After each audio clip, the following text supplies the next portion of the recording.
So as you know, the coronavirus has been making a major impact on the world. Sports have been shut down, schools are closing, people are rounding up as much toilet paper as they can, and so many other things. And so in this video, I want to talk about how we can make sense of the coronavirus. So without further ado, let's get it.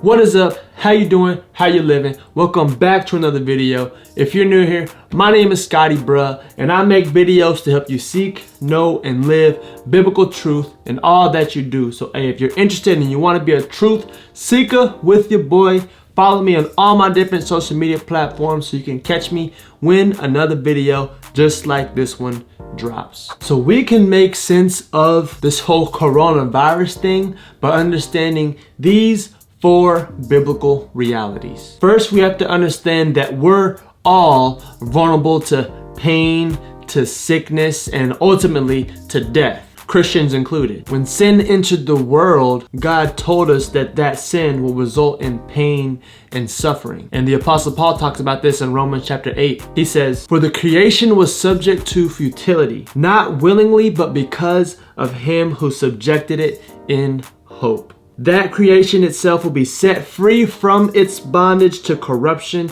and obtain the freedom of the glory of the children of God. For we know that the whole creation has been groaning together in pains of childbirth until now." So in verse 21, he talks about how the entire creation has been groaning, which includes, Christians and non-Christians. We've all been groaning in pain and in suffering. But the truth of the matter is, everybody will be set free from the corruption of this world. For non-believers, you're going to be condemned. And for Christians, you're going to live with Christ. In Romans 8:1, Paul says, "There is no condemnation for those who are in Christ." See, as long as we're in this world, we're always going to be subjected to sin, to pain, to suffering, and other things of the sort. And at the end of this life, non-believers will be condemned and Christians will be able to live with Christ in heaven. Biblical reality number 2 is sickness can be a form of judgment. See, in the Bible, there's many different ways that God chooses to judge people. In Acts 5, we see him instantly killing 2 people because they lied. A guy named Ananias and a lady named Sapphira had earned money from selling land. They claimed that they gave all the money that they earned to the apostles, but in reality, they ended up keeping some for themselves. And because of that,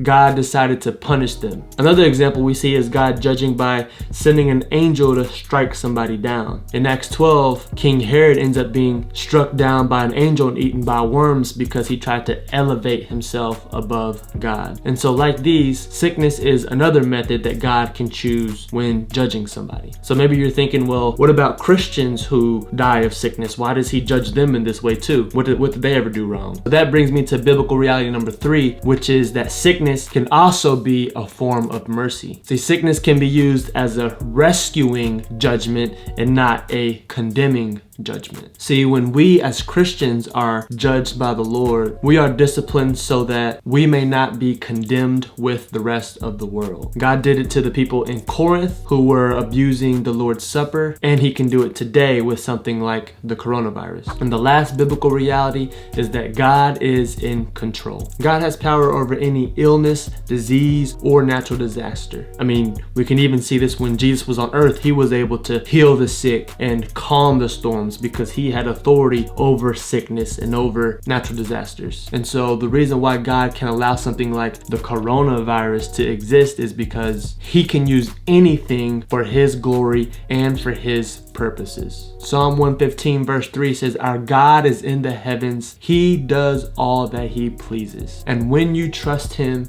you'll understand that there's goodness in every situation. Romans 8:28 says, "And we know that for those who love God, all things work together for good." All things for those who are called according to his purpose. And so the way we make sense of the coronavirus is by understanding that we're all vulnerable to sickness and illnesses and ultimately death, and by understanding that God uses sickness to judge and also as a form of mercy, and then lastly to understand that God is in control. When you understand those four things, you can make sense of something like the coronavirus. But that is it for this video. Reflection question: how do you make sense of the coronavirus and everything that's going on right now with it? Let me know down in the comments down below. If you enjoyed this video, give it a like. Don't forget, check me out on my other social media platforms so you can check out other content that I put out just like this one.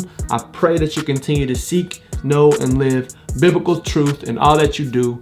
ScottEbruh, and until next time, grace, peace.